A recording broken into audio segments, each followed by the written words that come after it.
I was 34 when a stranger's voice broke the world I thought I had built with my own two hands. She called during a budget meeting, crisp and professional, and told me so politely it felt like being pinched through silk that my invitation to my brother's wedding had been withdrawn. The word cancelled didn't land on the venue or the cake or the band. It fell on me as if I were the wrong colored flower in a bouquet they were arranging for photographs. I stepped into the hallway, watched the city's reflection tremble across the elevator's chrome doors, and asked her to repeat herself slower this time, in case humiliation sounded different at a lower speed. My name, she said, would not be on the guest list after all. The deposit I had paid $65,000, transferred with the same love that once counted coins on a childhood bedroom floor, would be retained. Retained. Such a careful word to describe theft dressed for a gala. I pressed my palm to the wall for balance and thought of the girl I used to be, the one my brother used to protect, and wondered when I became the problem to be removed from a picture I had funded and framed. I should tell you who I am before the rest unravels. I'm a woman who learned to fold linens and balance books in the same breath, who can tell a room's story by the way light settles on glassware at 4 in the afternoon. I own hotels now 4 walls and 1,000 doors that open onto honeymoons, funerals, conferences where strangers shake hands and make plans that change their lives. I built it quietly, the way a person builds nerve after being told they are small. I grew up in a house where the silence between parents had edges. My brother James and I padded the gap with jokes and late-night cereal, and the kind of vow kids make without knowing the cost, you and me, no matter what. When he found Melissa, sleek, polished, raised to recognize the difference between serving the elite and being the elite, I tried not to notice how his language changed.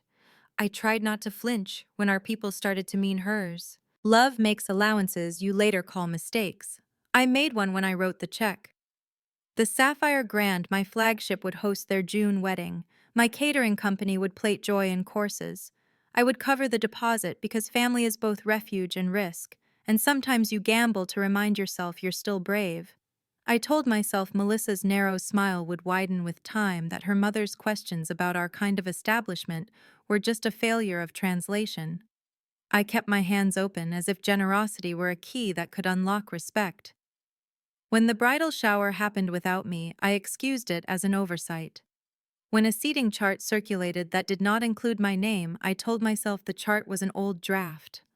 When my cousin called to thank me for her invitation, embossed and lovely, I checked my empty mailbox and told myself the postal service is a creature with moods. The wedding planner's call stripped the grammar of all my excuses. Your attendance is no longer required, she said, and I heard the courtroom inside the sentence the way it replaced sister with staff and love with logistics. My throat went dry as a contract. Which family, I asked, made this decision? There was a pause long enough to fit a lifetime of memories into. Then she said Melissa's name and her mother's, and that James was aware. Aware. I thought of the boy who split his sandwich with me when there wasn't enough lunch. I thought of the man who had let me tour him through the ballroom while his fiancée circled the chandeliers like an appraiser, and I wondered what it costs to look away from the person who once looked up to you. Grief arrived first hot, private, unphotogenic. Then came rage, which put on lipstick and asked for a chair. I went back into the conference room, sat at the head of the table I bought with revenue none of them had ever respected, and finished approving a line item for new banquet chairs. When my team watched me for signs of collapse, I smiled so calmly they looked relieved and a little afraid. Later alone, I pulled the contract they had signed for the venue and catering, the one that enshrines what romance magazines never print: time limits, corkage fees, values clauses, that say plainly what I had been whispering to myself my entire adult life: dignity or nothing. I called the planner back. I thanked her for being the messenger. I told her messengers shouldn't get shot, and then I asked her to relay a message of my own not wrapped in satin: cancel the wedding. She stammered, as polite people do when they suddenly remember the other person has teeth. I read aloud the paragraph that allowed me to terminate events that jeopardized the integrity of my brand, said the word integrity softly, as if it were a blessing, and gave them a time by which they could choose respect or consequences. 5 o'clock. After that, their guests could admire roses somewhere else. After that, their deposit would be what I promised it would be, from the beginning, non-refundable. Phones are designed for emergencies, but mine seemed unprepared for the particular emergency of having to carry both my mother's worry and my brother's fury. They called and called. I let them. Panic turns even elegant people into loud ones. At 4:55, the lobby cameras bloomed with tuxedos and pearls. They came in a flock. Melissa blotched from crying, her mother the color of bad weather, my parents bewildered, James wearing a face I didn't recognize. I met them not in my office where family collects around pain, but in a windowless conference room where business sits up straight. Standing gave me back an inch of height the years had tried to take. James asked me what the hell I thought I was doing. I told him quietly that I had finally learned. I did not shout. When women raise their voices, people hear hysteria instead of history. I spoke about contracts, clauses, the letter of the law, and the spirit of love. I said the word fraud and watched the room react the way bodies do to sudden cold. I asked my brother if I was an inconvenience or his kin. Melissa called me ungrateful.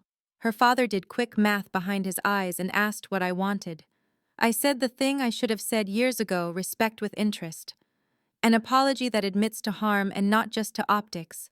My name on the program not as a discount but as a sister. A chair not as staff but as blood. I watched shame and relief move across James's face like weather finding its season. He said my name the way he used to, not as a problem to solve, but as a home to come back to.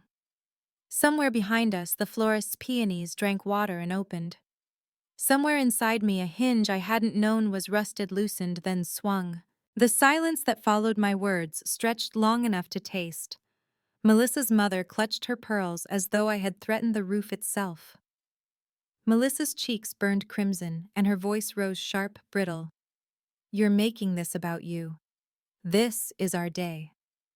I steadied my breath, looked straight at her, and let the weight of years press through my tone. "It became about me the moment you erased me. And it stopped being a wedding when it turned into a business transaction that cut out family like mold from bread." James shifted in his chair. His shoulders sagged under the pull of two worlds: the one he built with me through scraped knees and whispered promises, and the one Melissa dangled before him, polished and socially correct. I could see him fighting the shame that trembled at the edge of his jaw. For a moment he looked like a boy again, staring at me across our childhood bedroom with a flashlight between us, swearing he'd never let anyone hurt me. But memory is one thing, courage another. The planner stood against the wall, frozen between duty and fear. I turned to her. "As of this moment," I said evenly, "the Sapphire Grand is no longer hosting this event. The deposit stands as agreed. Non-refundable." I let the words land like stones, not raised in anger but weighted with fact. The air thickened with gasps. Melissa shot to her feet, knocking over her chair. "You can't do this," she shrieked. My voice stayed calm, almost too calm. "I already have." James finally found his voice and it cracked. "Please, don't humiliate me like this." His words pierced me deeper than any clause on any paper. I turned to him, my throat tightening. "I didn't humiliate you, James.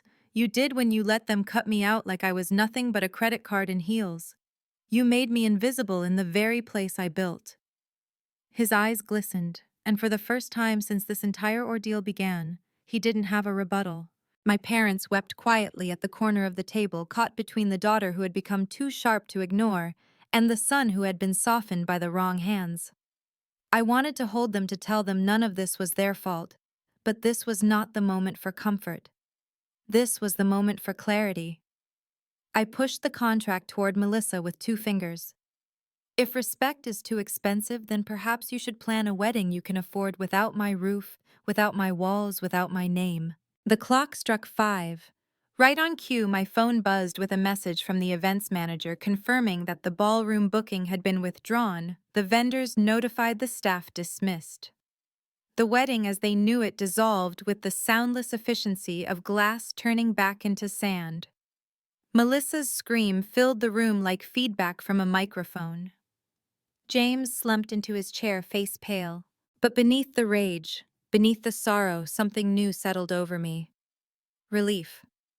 Relief that I had finally spoken aloud what had been burning inside me for years. Relief that my worth was no longer measured by how quietly I endured. They had taken my love for granted, mistaken my generosity for obligation. Now they would see me not as the sister who paid silently, but as the woman who knew her value. As they left, fury dragging at their steps, James lingered. He looked at me with the face of a man drowning, his lips parting as though to apologize but closing just as quickly. He followed Melissa out the door, swallowed again by her storm. I watched them go without flinching, though my heart cracked like porcelain under the weight of loss. That night, I walked the empty ballroom chandeliers, glowing above an ocean of silence. The tables were bare, the floor polished to a mirror. It was not a scene of defeat. It was mine. For the first time, the space felt like sanctuary, not sacrifice. I whispered into the echo a promise to myself: never again would I buy a seat at a table that demanded my silence as the price of entry. The ballroom silence stayed with me like perfume clinging to a dress long after the party. I should have felt triumphant, but what I felt was raw, a woman both victorious and bruised. My phone filled with messages, some scathing, others confused. Relatives whispered that I'd gone too far, that family should bend even when it breaks you. Yet a smaller handful wrote words that steadied me. Finally, someone stood up. They treated you like an outsider, but you reminded them whose foundation they stood on.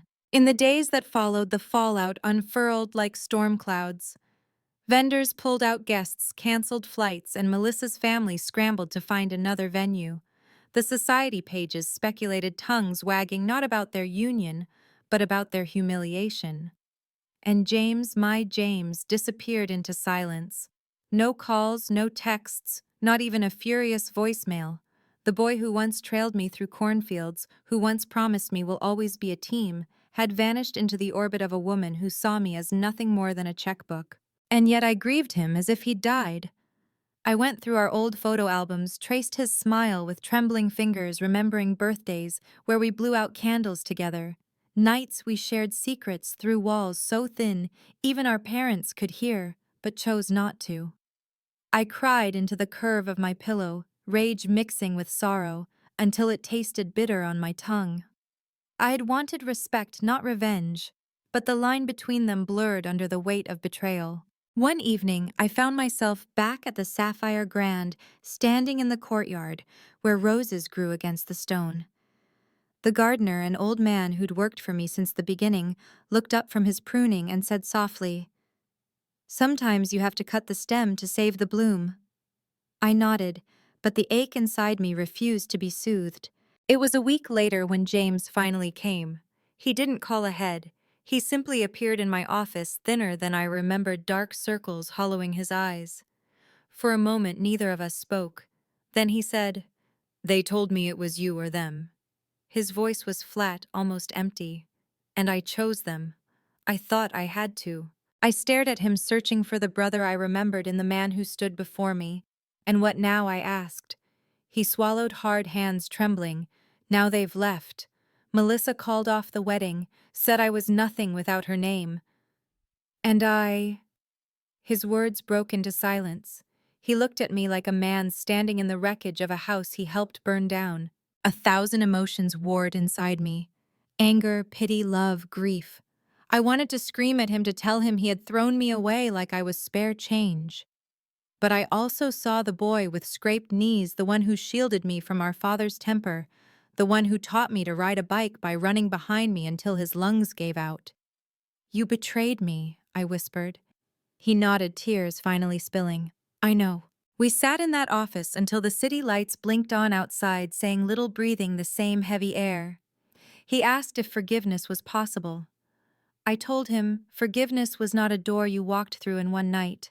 It was a field, and he'd have to walk it for a long time before I met him in the middle. When he left, I felt both hollow and strangely free.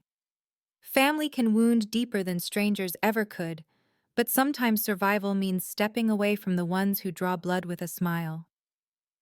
That night, I looked out over the city skyline and realized that for the first time in years, I belonged fully to myself. Weeks stretched into months, and the echoes of that broken wedding faded into the city's constant hum. But inside me, the wound pulsed less like an open cut, more like an old scar I couldn't stop touching. I threw myself into work hosting conferences and galas at the Sapphire Grand, watching strangers toast their triumphs under the chandeliers that once hung over my family's implosion. Each event reminded me that joy and betrayal could bloom in the same space that walls don't keep out ghosts. James tried in small, clumsy ways to find a path back. A text on my birthday. Hope you're well. An email forwarding an old photo of us as kids laughing with ice cream dripping down our wrists. He came to the hotel once, sat in the lobby for hours, but left before I returned from a meeting. I could feel him circling like someone afraid of knocking on a door that might never open again. One afternoon, I found a letter slid under my office door. His handwriting was shaky, the ink smudged. He wrote of Melissa's departure, of the friends who had turned cold, of nights spent alone in the apartment they were supposed to share. He admitted he had let ambition and fear tie him to a woman who measured worth by what could be displayed, not by what could be trusted. I forgot who I was, he wrote. I forgot who we were. I read it 3 times, each word pressing into me with both sorrow and reluctant compassion. Forgiveness is a language I was not fluent in, but part of me wanted to try. Not for him, at least, not only for him, but for the girl I once was, the one who believed her brother would always be her anchor. I invited him to meet me at the Sapphire's courtyard beneath the roses. He arrived with slumped shoulders, his suit too loose, as if life itself had carved pieces out of him. We sat in silence for a while, the scent of flowers thick in the summer air. Finally, he said, "You deserved better from me, from all of us." His voice cracked raw with shame. I didn't rush to answer. I let him sit with the truth, let it sting. Then I said softly, "Respect isn't a gift, James. It's the minimum. And when you took that away, you took us with it." He covered his face with his hands shaking. For a moment I wanted to reach out, but I stayed still. My silence was its own kind of justice. We didn't resolve everything that day. There was no dramatic embrace, no instant return to what we were. But there was something fragile, like a seed pressed into soil, a chance, if tended carefully, to grow into something new, not what we had, but perhaps something honest. As I walked back inside, I realized the true betrayal hadn't been losing my place at a wedding. It was believing that my worth could be erased by those who feared my strength. And the revenge, if you can call it that, was not the cancellation, not the money withheld, not even the humiliation they suffered. The revenge was me still standing, still building, still unbroken. So here I am, telling you this story with every scar visible, because maybe you've been where I was, made small in the very place you should have been celebrated. If you take anything from my pain, let it be this: never let anyone convince you that love requires silence or that family excuses betrayal. Your voice, your worth, your dignity, they are not deposits to be retained. They are your birthright. If this story spoke to you, please like, share, and subscribe, and leave a comment with your thoughts. Maybe your story carries wounds like mine. And if it does, may you find the courage to claim respect, even if it costs you everything else.